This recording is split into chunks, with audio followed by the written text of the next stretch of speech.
Hello friends, हे बघा भाजीपाला आला आहे जामनेरवरून डोंबिवलीमध्ये. माझ्या आईने पाठवलं आहे सर्व. ठीक आहे, माझी आई जेव्हा पाठवते तेव्हा माझं फ्रीज असं काहीतरी दिसतं. ठीक आहे, तर मी तुम्हाला दाखवते मला काय काय पाठवलं आहे. गिलकी, मिरची, मका वगैरे पण पाठवलं आहे आणि कोबी, टोमॅटोज, कारले नाही आवडत मला.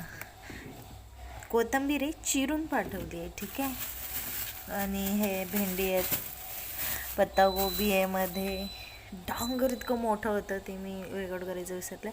आणि अद्रक, मेथी, गाजर, स्प्राउट्स, गिलके, वांगे आणि चवळीच्या शेंगा, वटाणे आणि लसूण चिरून पाठवले कारण मला वैताग येतो चिरायला, म्हणून आईने चिरून पाठवलेत. ओके.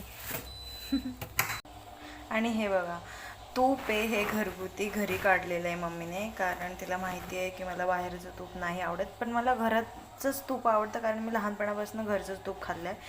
ही आहे चटणी. आणि हे बघा माझ्या लहान भावाने कसं लिहिलं आहे बघा, स्टिकर लावून दिले त्याला की फक्त रात्रीच खायचं आहे करून, आगाऊ येतो चिंटू करून आहे. तर आईने ही चटणी पाठवली आहे वाटून खलबत्त्यात, कारण ती जी मिक्सरमध्ये केलेली असते तिला चव नाही येत, त्यामुळे मी नेहमी वाटूनच मागवते मम्मीकडनं.